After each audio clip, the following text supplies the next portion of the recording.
all the students of class 6 of Krishna Memorial High School, welcome to our online science class. Now today I will go to start part 2 and part 1 is already uploaded in our YouTube channel. If someone is not seen, then go to our YouTube channel and see part 1, and after that you will see this part 2. Okay, let's start this chapter. Difference between artery vein and capillary.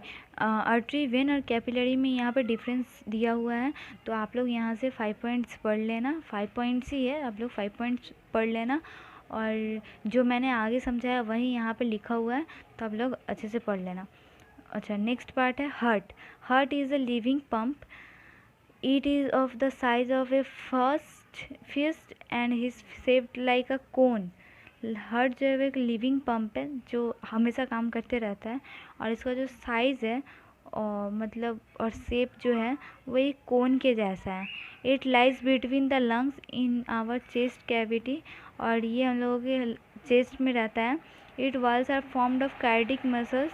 इसका जो वाल है वो मतलब cardiac muscle का होता है, मतलब जस्ट अप एंड डाउन हो रहा है, मूवमेंट उसमें हो रहा है, ये आपको समझ में आएगा ऐसा muscle.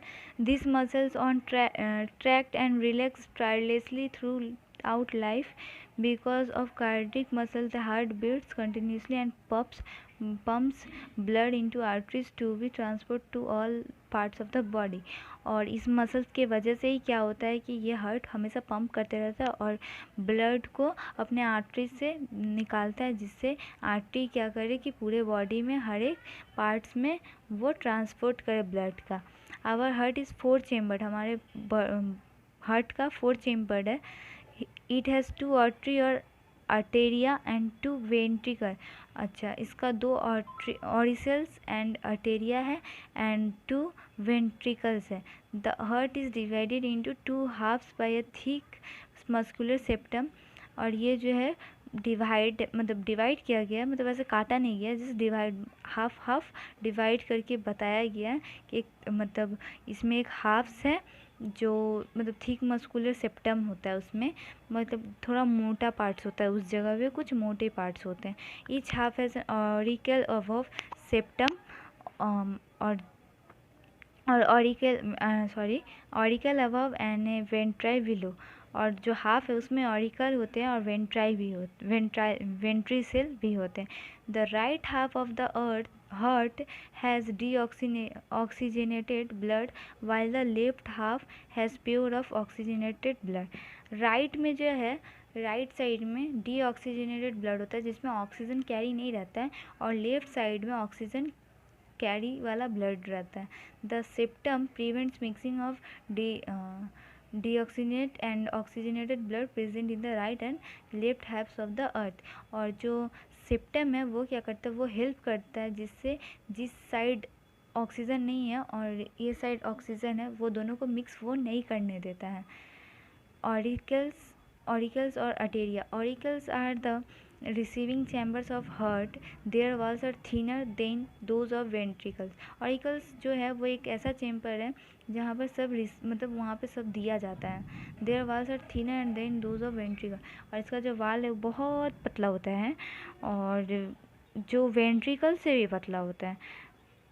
The right auricle receive deoxygenated blood from the whole body while the left auricle receive deoxygenated blood from the lungs।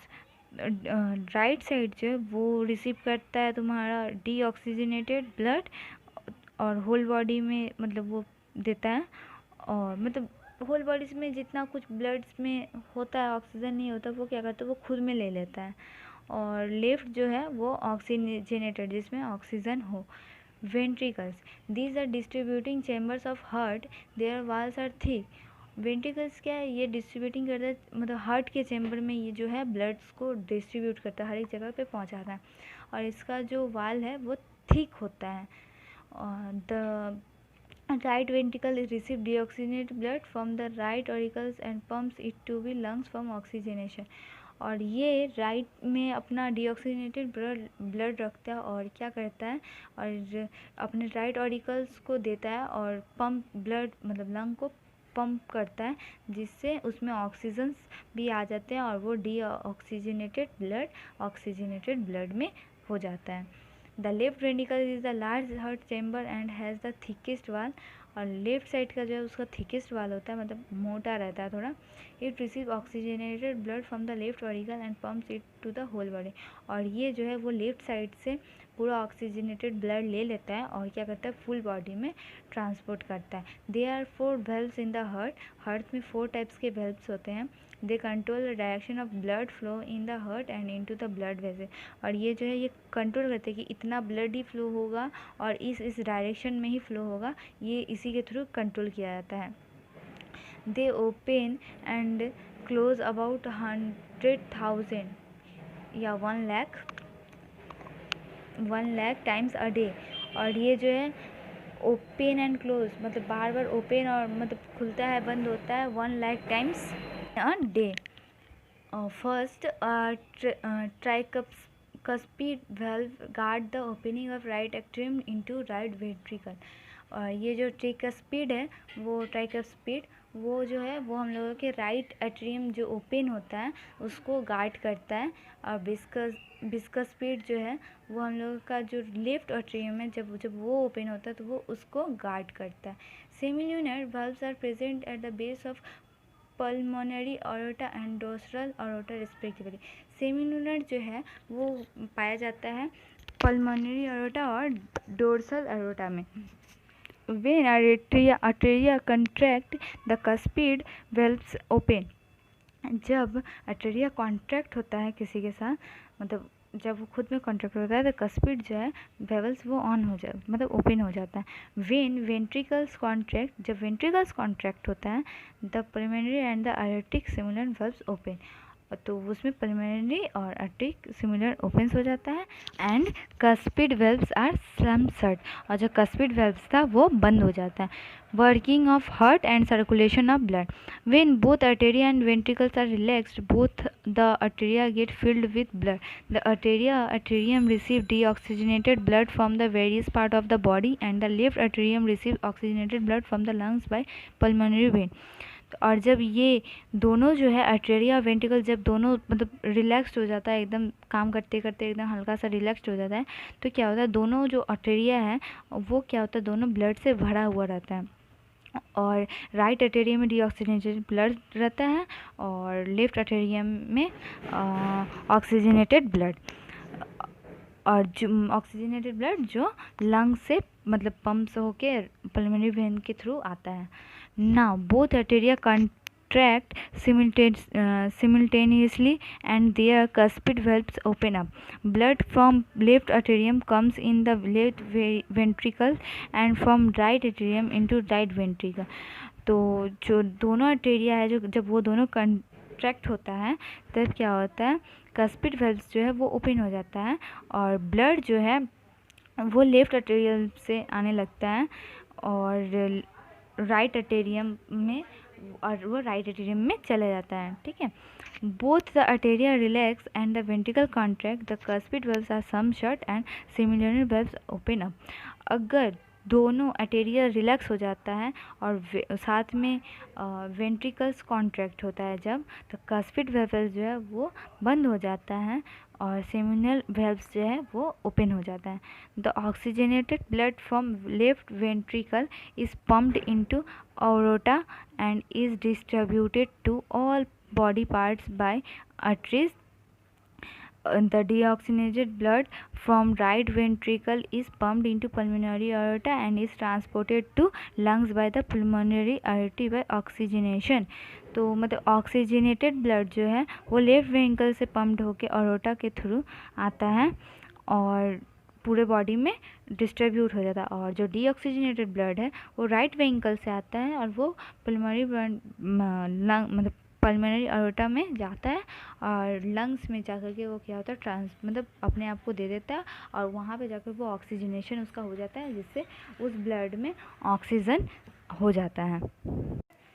Heartbeat and heart sound. The rhythmic contraction and the relaxation of auricles and ventricles is known as heartbeat. Auricles और ventricles में जो relaxation होता है जब कोई वो काम कर लेता है, जब वो अचानक से रिलैक्सेशन मतलब रिलैक्स करता है, तो जब हम लोग आराम से जब सुनेंगे साउंड तो हम लोगों का मतलब बॉडी से एक अप एंड डाउन का एक बीट आता है जिसको हार्ट बीट बोलता है। और ह्यूमन हार्ट जो है वो अबाउट 1 मिनट 72 टाइम्स वो अब मतलब बीट्स करता है। One heart beat includes a phase of contraction of heart muscle systole, a phase of relaxation of heart muscle और general pause dystole। मतलब जब हार्ट मसल जो है वो जब कॉन्ट्रैक्शन करता है तो वो साइटोल बोला जाता है। और जब हार्ट मसल और जनरल पॉज मतलब अचानक से सब कुछ थम गया, मतलब कुछ काम नहीं हो रहा है और वो रिलैक्स होने लगा, तो उसको डायस्टोल बोलता है। Okay, during diastole heart receives blood and during systole first arteria contract to push the blood into ventricle and then ventricles contract to pump blood into blood vessel। तो डायस्टोल और heart मतलब जब heart मतलब blood लेता है साइटोल से, तो जब फर्स्ट अटेरिया जो होता है वो क्या करता है, ब्लड को पुश करता है जो वो वेंट्रिकल के थ्रू और मतलब वो ब्लड पंप करके ब्लड वेसल में पहुंचा दे। Thus, contraction of arterial chambers and then ventricular chambers are the two phases of a heartbeat।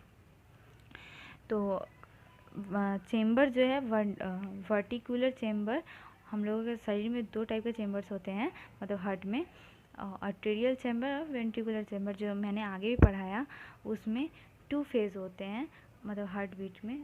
This 2 phase of heart beat can be heard as lub and dub sound. तो हम लोग इसको सुन सकते हैं। आप लोगों ने देखा होगा कि आप लोग डॉक्टर के पास जाते हैं तो डॉक्टर आप लोगों के हार्ट को चेक करता है, तो जिस इंस्ट्रूमेंट के थ्रू वो लोग चेक करता है वही होता, उसी में लब एंड डब साउंड दोनों आते हैं। जो हार्ट पंप हो रहा है तो उसका भी साउंड आएगा और जब हार्ट रिलैक्स हो रहा है उसका भी साउंड आएगा। The heart beat sound is caused by contraction of muscle and shutting down of valves. और वो जो हार्ट बीट जो होता है वो किस कारण से उसका वो साउंड आता है, बिकॉज जब दो मसल्स मतलब एक दूसरे में कॉन्ट्रैक्ट करते हैं, मतलब जब टच होते हैं देन धक्का मारते हैं और अचानक से फिर धीरे धीरे बैठने लगते हैं, तब ये साउंड आता है। In the love phase the ventricle contract and cuspid valve close. और मतलब लव फेज में जब होता है तो वेंट्रिकल जो है वो क्या होता है, कस्पिड वेल्व्स को मतलब उसके क्लोज मतलब अपने आप को कॉन्ट्रैक्ट करता है उसके साथ। और in the dub phase the primary and the Arctic valves close. और डब फेज में क्या होता है, प्राइमरी और आर्टिक वेल्व्स मतलब क्लोज हो जाते हैं, आप बोल सकते हो बंद हो जाते हैं।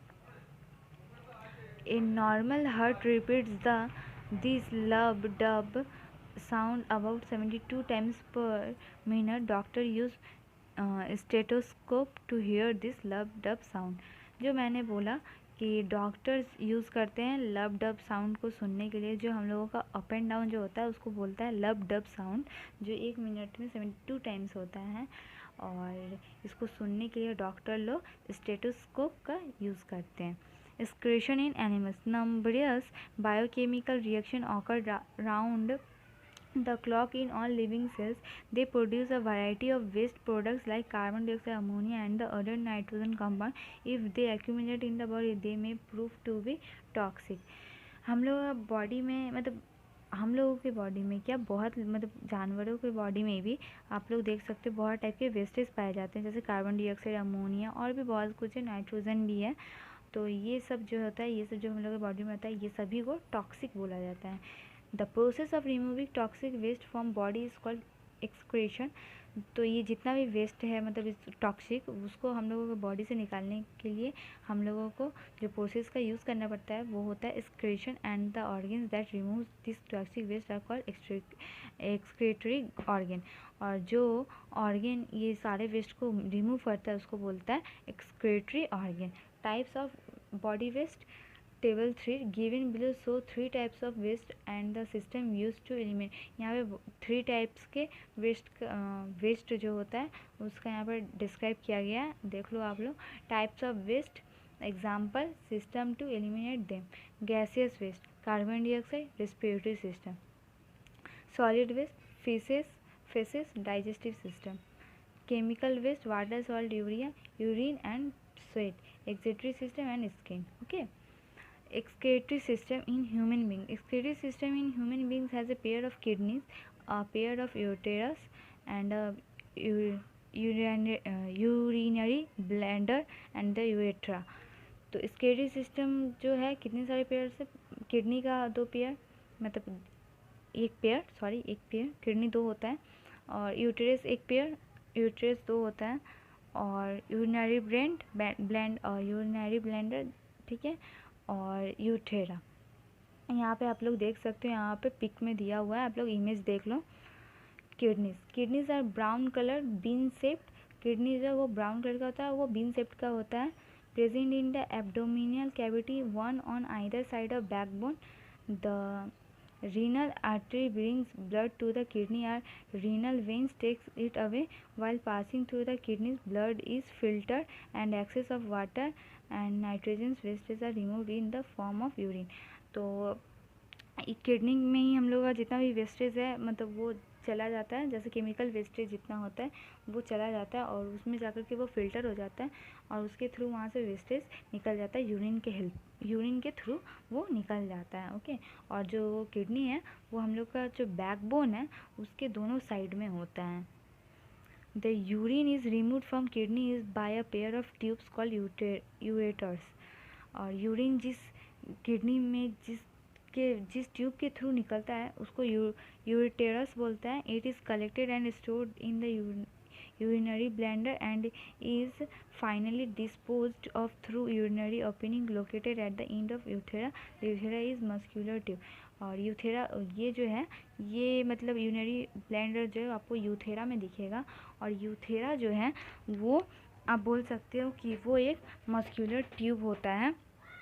Okay, an examination of urine gives an indication of functioning of other organs in the body. A doctor asks the patient to get their urine examined in order to diagnose certain disease.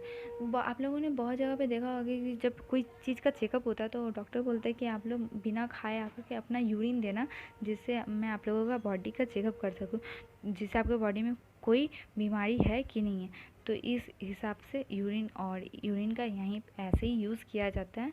Okay, in case excess sugar, pus cells or other materials are found, it indicates that some organ of the body is not functioning properly.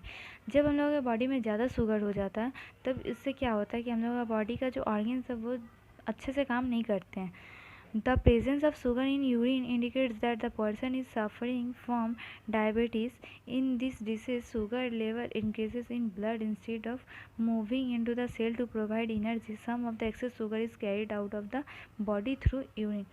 तो जब हम लोगों का urine में जब sugar दिखने लगता है तब इससे ये समझ में आता है कि उस इंसान को डायबिटीज़ हो गया है, और उस इंसान में जो ब्लड है उसमें शुगर का लेवल बहुत हो गया है, तभी आपका यूरिन में शुगर हो इतना है। Skin as a excretory organ, sweat glands in the skin remove water, salts, urea, etc. from the blood flowing through blood capillaries in the skin. They open on the surface of skin by tiny pores. The fluid that comes out of the body through these pores is called sweat.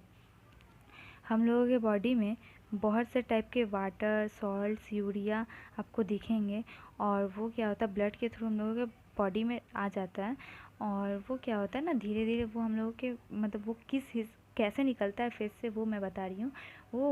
वो लोग मतलब जैसे हम लोग के face में देखते हो ना, कभी कभी किसी का फेस में बहुत सारे होल्स हो जाते हैं, छोटे छोटे होल्स हो जाते हैं, तो वो जो है उसके थ्रू निकलता है, और या तो हम लोग के पसीना के थ्रू। Transport of substance in plant, there are 3 different kinds of plants 3 types के यहाँ पे बताया गया है। For example herbs, shrubs and trees. Herbs, shrubs और ट्रीज। हर्ब्स मतलब जड़ी बूटी, श्रब्स मतलब वो जस्ट मतलब पूरा ट्री नहीं, जस्ट शॉर्ट ट्रीज, और ट्रीज मतलब आप लोग जानते ही हो पेड़ पौधे। थ्रू द कॉम्प्लेक्सिटी में very but the mode of transport in all the 3 types is the same. Plants have a well developed transport system. It is called vascular system. It has 2 main functions. और ये जो तीनों types है ना, ये तीनों types और ये जो मतलब ट्रांसपोर्ट करता है इसके भी मेन 3 टाइप्स होते हैं, बट ये जो 3 टाइप्स है पूरे सेम है, और ये ट्रांसपोर्ट करते हैं मतलब जो ट्रांसपोर्ट कर रहे हैं ट्रीज़ में ये वास्कुलर सिस्टम के थ्रू ट्रांसफर करते हैं और इसके दो मेन फंक्शंस होते हैं। It transport water and minerals dissolve in water from roots to the all the atrial parts of the plant. और ये जितना भी मिनरल्स होता है और वाटर वो रूट्स में मिल जाते हैं और उससे प्लांट्स के पूरे बॉडी में चले जाते हैं। It transport the food synthesised in leaves to various part of the plant right up to the roots. और ये जो है फूड मतलब इसका जो फूड्स होता है ना लिप्स में बनता है, वो भी क्या होता है उसका भी कुछ प्रोटीन्स जो होता है वो रूट्स में चले जाता है और जिससे पूरा पेड़ फिर से हरा भरा होने लगता है। Vascular system consists of pipe-like vessels arranged end to end. They extend from tips of roots to the tips of leaves passing through the stem. The vascular system is also called conductive tissue. It is formed of two types of cells, also known as vessels, xylem vessels and phloem vessels. Vascular system जो है वो एक pipe के जैसा होता है और ये क्या होता है मतलब ऊपर से लेकर लास्ट तक एक एंड का जैसा होता है और इसके थ्रू मतलब जो रूट से जितना भी कुछ है वो पूरे ऊपर तक जाता है और नीचे तक आता है। जब ऊपर और नीचे जाएगा तो उसके जो साइड का जो मतलब पार्ट्स होता है डाल सब उसमें भी वो क्या होता है उसमें भी वो चला जाता है। और जो वेस्कुलर सिस्टम जो है इसी को कनेक्टिव टिश्यू बोलते हैं और ये जो है ये टू टाइप्स के होते हैं, तो xylem vessel and phloem vessel. Xylem vessel the xylem vessel transport water and dissolve mineral upward from the roots through stream to tips of leaves against the force of gravity. This upward movement of water and minerals is called ascent of sap. आप लोगों को पता है gravity हमेशा मतलब नीचे की तरफ खींचता है और बट जाइलम जो है वो क्या करता है वाटर और मिनरल्स को पेड़ में ऊपर की तरफ प्रोवाइड करता है जिस और मतलब ग्रेविटी के अगेंस्ट इसीलिए। और हाँ अपवर्ड और यही जो वाटर और मिनरल्स होते हैं ना जो वो अपवर्ड में जाते हैं उसको बोला जाता है ascent of SAP. Folium vessel. This carry food synthesized by the leaves downwards to all the parts of plant. और ये फोलियम जो है ये लिप्स का खाना को मतलब डाउनवर्ड्स में झुका करके जो रखता है वो फोलियम के वजह से होता है वरना वो गिर जाता। Transport of water and minerals. Water is absorbed from soil by roots hairs. They are in close contact with water between the soil particles. Water and dissolved minerals move from root hairs to the cell of root tissue and then to the xylem vessel. These vessels form a continuous network of channels through the stem and branches up to the tips of the leaves and transport water and minerals to all the parts of the plant. तो water और minerals कैसे transport होता है जब वो root के through ऊपर तक जाते हैं वहाँ से वो धीरे धीरे सब में फैलने लगते हैं। इस ऐसे करके वो हेल्प करते हैं और जो ऊपर जा रहे हैं ऊपर जब जाते हैं तो उसमें वो जाइलम वेसल्स वहाँ पे शो होता है। मैंने बोला ना ग्रेविटी के अगेंस्ट जाता है ऊपर तो वहाँ पे जाइलम वेसल्स होता है और इसी वजह से क्या होता है जो लिप्स हैं वो हरे हरे होते हैं। और मतलब आप लोगों ने देखा होगा पेड़ का जब कोई पत्ता तोड़ते हैं हम लोग तो उसमें से एक पानी जैसा निकलता है देन एक दूध जैसा निकलता है। तो वो जो होता है वो मतलब वो जो उस ब्रांच में उस पेड़ में जो मिनरल्स हम लोग भेज रहे हैं उसके थ्रू वो वहाँ पे उसका प्रोटीन बनता है और उसके वजह से वहाँ पे फल होते हैं जो हम लोग खाते हैं। Translocation of food. The transport of food from leaves to all other parts of plant is called translocation. पत्ते से जो उसका खाना ये तो सभी को पता है पेड़ अपना खाना पत्ते में बनाता है तो पत्ते से जो अपना खाना वो पूरे पार्ट्स में भेजता है और उसी को ट्रांसलोकेशन बोलता है। The food is manufactured in the mesophyll cells of the leaf. From mesophyll cells it enters into the seed tubes of Folium as dilute solution and is transported to all the non-green parts of the plant. Folium also transport amino acid and the hormone synthesis in the tips of shoot and roots. तो ये जो है वो food को पूरा मतलब mesophyll cells के through leaf में भेजता है और जो मेसोफिल सेल्स है वो क्या होता है वो एक सिप्स ट्यूब्स बोल के होता है फोलियम में उसके थ्रू वो डाइल्यूट सॉल्यूशन जो होता है वो पूरे जिस पार्ट्स में जो पत्ता हरा नहीं है उसमें भेजता है। तो उस वजह से क्या होता है जो मतलब जो पत्ता हरा नहीं हो सकता वो टूट के गिर जाते हैं और जो हरा हो सकते हैं वो हरा हो जाते हैं। Transpiration is the loss of water from leaves and the other aerial parts of a plant into the air. It occurs through stomata. Transpiration जो है वाटर का लॉस और फॉर्म मतलब लीव्स से जो पानी कमी हो जाता है वो है, और aerial parts of plant in the air, और जो एयर मतलब उस पार्ट्स में नहीं जा रहा है वो है। इट ऑकर्स थ्रू स्टोमाटा, मतलब ये स्टोमाटा के थ्रू ही दिखता है। Now this chapter is completed and all the question answer and homework related to this chapter we will send in your WhatsApp. Thank you.